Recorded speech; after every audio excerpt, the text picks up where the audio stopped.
Hi guys, so welcome back. It's been a little while since I've done a video on my experiences with my breakdown. So I thought it was about time I did.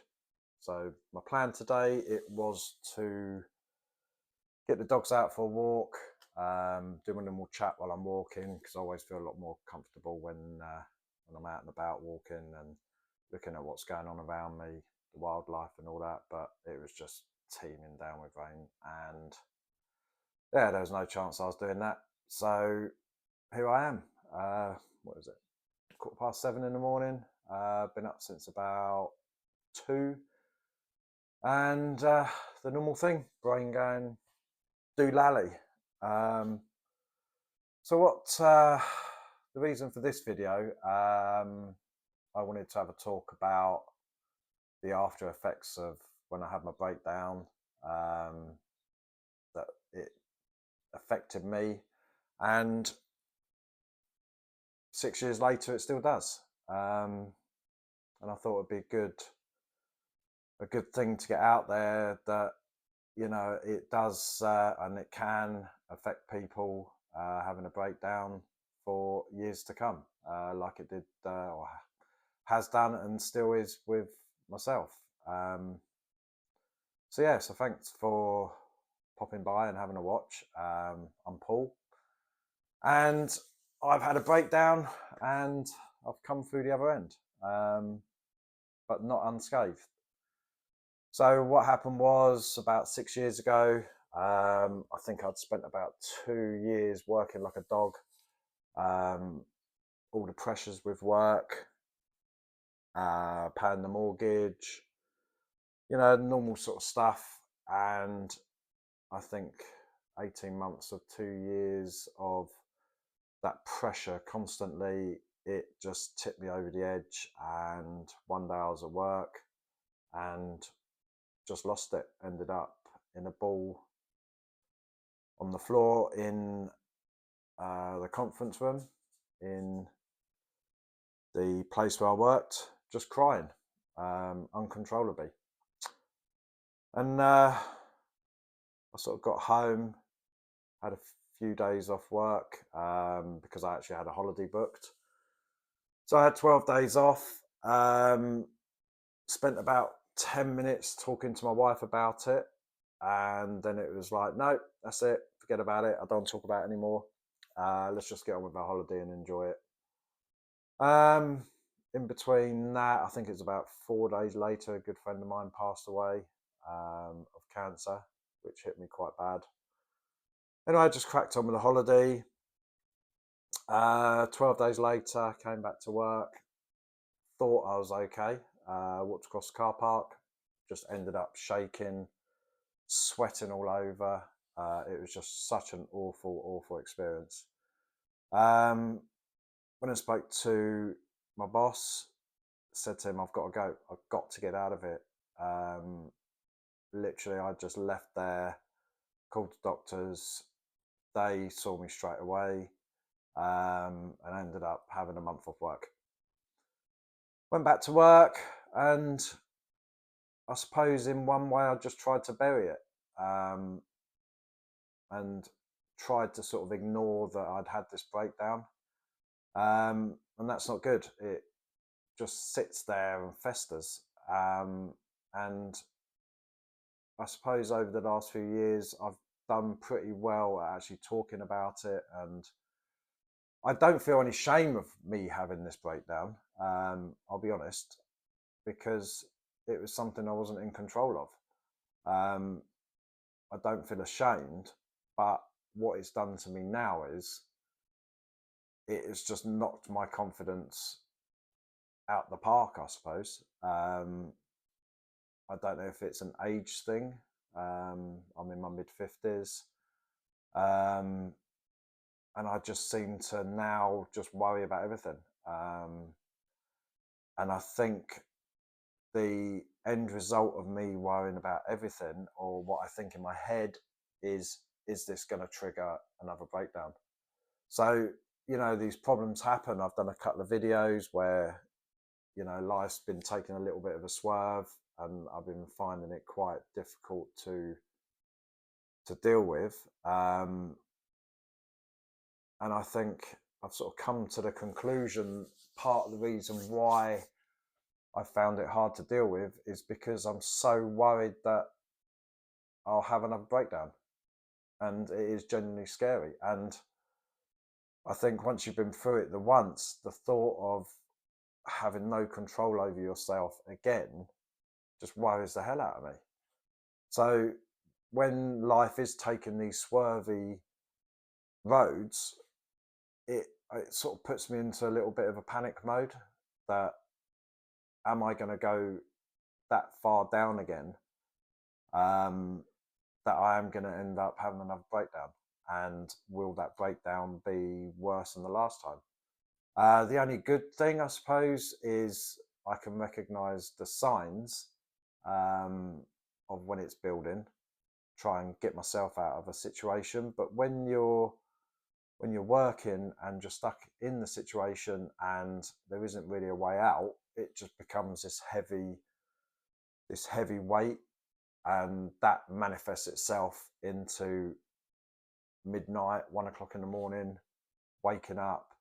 And if any one of you sort of have gone through any processes like this, or any sort of depression, them early hours of the morning, everything is 10 times worse. You know, it's very difficult to put any sort of positive on something at that time in the morning where you're just laying there in the pitch black.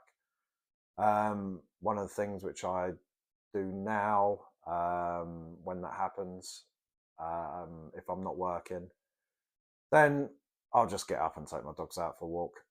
Like today, I was actually at the house at 2:45 this morning, and I probably got back in about 6:15.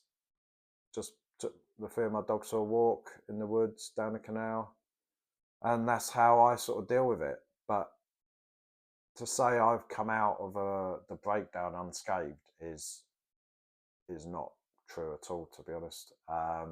It's taken me a while to realise that. I just thought I was one of these people who worried a lot. Yeah, and part of that is, and that's probably part of the reason why I did have the breakdown in the first place, that I am one of these people which worry. But I think since the breakdown, it's just given me something else to worry about. I'm pretty good at putting the things in their boxes, but when you're low and you're tired, and like I said, it's the early hours of the morning, it's just really difficult to do that. And now it's that worry of, is this worry gonna create another breakdown? I mean, I was on the verge about a month ago, probably less than that, and I genuinely was. I think I was on the verge of calling a doctor because stuff was happening around me which I had no control over. People were trying to change something and I just could not deal with it. And the thought of it just becoming that heavy on my shoulders was just scary. I just wasn't sleeping. Luckily, it sorted itself out, and it's gone back to a little bit of normal, which I'm just so pleased about. So now I can concentrate on the stuff which I've got control over and try and move forward. But that period of that couple of weeks was just horrendous. And it was really genuinely scary. I really, really thought it was happening again and I was heading for another breakdown. And that was just awful. So yeah, so to say I've come out of a breakdown unscathed, no, it's always there. It's always in the back of my mind. And I think as I've reached my mid-50s and I've got that one-way ticket to hitting my 60s now, and it's speeded along, it's just made it even more scarier, because that thought of having to change your life completely to try and get you out of a situation is scary in itself. I mean, who in their mid-50s wants to start all over again. I mean, we do, and I have done, but I was younger. I had to start all over again. Um, I had custody of my daughter. I had a good job, but to free myself up, I went self-employed, um, just to give myself the flexibility to be a proper dad. So, you know, I can restart, but I don't really want to, which is silly. I just want to have a bit more control. And like I said, it has sorted itself out a bit more, but it's just that pressure of trying to get your bills paid. Retirement is speeding up, and wanting to make sure that everything's in place, um, so we're not going to struggle when we hit retirement. Because I'm the main breadwinner in our house, and I feel that responsibility is down to me. Um, my wife's 7 years older than me, so if we just carried on as we was, then she's going to be 72, 73 when the mortgage is paid. And that is the last thing I want. I don't want her being that age. I don't want her to keep working, because I'm the main breadwinner and we need her money to help pay the mortgage. I want her to get to the retirement age and that's it. And then I just come up the rear. So there's that pressure there where I'm working hard to try and get everything together to get this mortgage paid earlier. Excuse me. Just to get this mortgage paid earlier. And that's an extra pressure. It's a good pressure because we are making headway in that.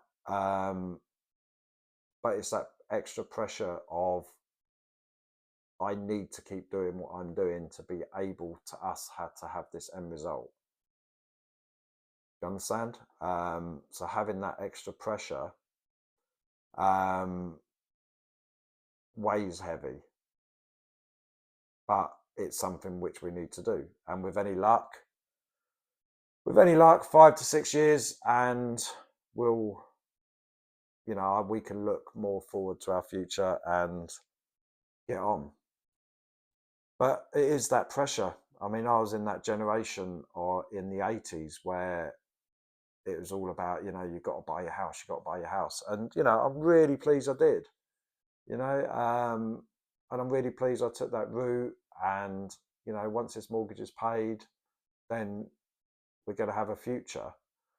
But it's also that added pressure of making sure that you conform to what the generation was doing at that time, what was instilled, and the morals of that time. And that was all about getting onto the housing market. I wouldn't change it. But like I said, it's that extra pressure. And if I carry on with what I'm doing, then with any luck, we're both going to be fit and healthy and enjoy our retirement. But I need to try and keep my head level and straight and be in control. But like I said, after that breakdown, life has got a bit more scary, where you're seeing these swerve balls coming, and a lot of it is down to how you're feeling at the time. If everything around you is going great, then these swerve balls you can just bat away and carry on. But you get too many of them swerve balls, it's just so hard to keep straight and keep focused. I think this is why I haven't done this video for a few weeks, because I've not been focused, I've not been in control, and I didn't feel confident talking about it, where sort of now I've turned the corner, things are moving forward again, I feel more in control. So I thought it was a good time to talk about having a breakdown and coming out the other end. And these knocks don't always make you stronger. What it's done to me, I wouldn't say has made me any stronger. It's just made me more aware.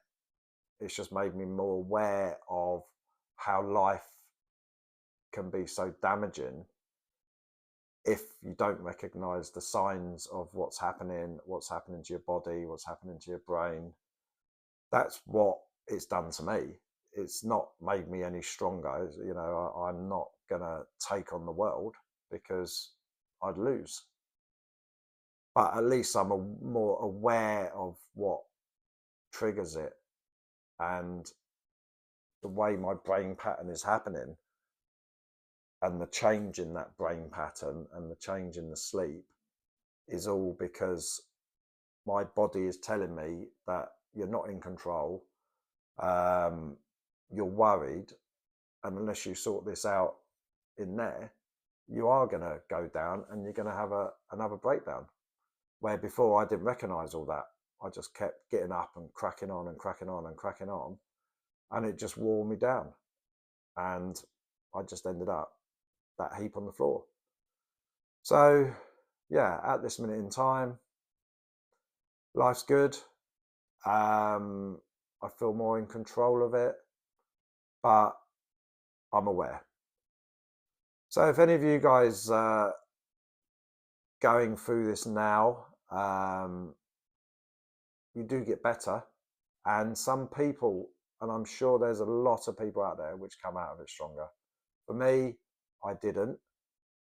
But the one good lesson which it did for me was it made me understand, and it made me understand that I can't keep pushing my mind and my body to the limits which I was doing before. So, you know, if you're going through this now, try and take notice of those signs. Look back at what was going on in your life, how you were changing in yourself, and how your personality was changing, sleep patterns. Try and remember that, because you will get through it and you will come out the other end, and you may be stronger, and I really hope you are. But be aware of those trigger points. Be aware of those changes in yourself. So if them swerbles happen again, you can understand in yourself what is happening and look at those warning signs and try and change them. You may not be able to change what's going on around you, but you may be able to change your outlook and how you're dealing with it. So that little bit of advice from me, try and look back and try and remember. And if it happens again, look for those little warning signs, which is what I do. And that's why I knew 2 weeks ago, if I just stood there and just took what was happening to me, then I was going to end up on that floor again. So, like I said, life's good. Got a good day ahead of me. Been out with my dogs today, as I said right at the beginning. Got some painting to finish off, which I'm going to be cracking on in a minute once I have my coffee, which is sitting down here. So, look, I appreciate you watching. Please leave comments. I've had some really, really nice ones to a few of my videos. So please leave any comments if you want any help. If you just want to reach out to someone, then, you know, please do, because I've had some great conversations with people out obviously of YouTube, you know, where there I can see the signs with them and what they're going through, and I can talk to them and tell them about my experiences and how I got through it. So yeah, if you're going through it and yeah, you just want a friendly chat, then just drop us a comment. So look, I'm gonna go. Really appreciate you guys watching. I'm gonna try and do a few more because it's good for me to talk about this. I have been running, not as much as what I have been, but I have been running probably about 20k a week, which is nowhere where I used to be, but I think it's just been this last sort of few months has just knocked me down a bit, you know. But I've still been getting out walking, and so yeah, so I need to get that now. Spring's here, mornings are lighter, so I'll be cracking on with that again. And hopefully do a few videos of me out and about with the dogs running. So yeah, so thanks for watching, guys, and we will catch up again soon. Stay safe and keep your brain in check. Take care, guys.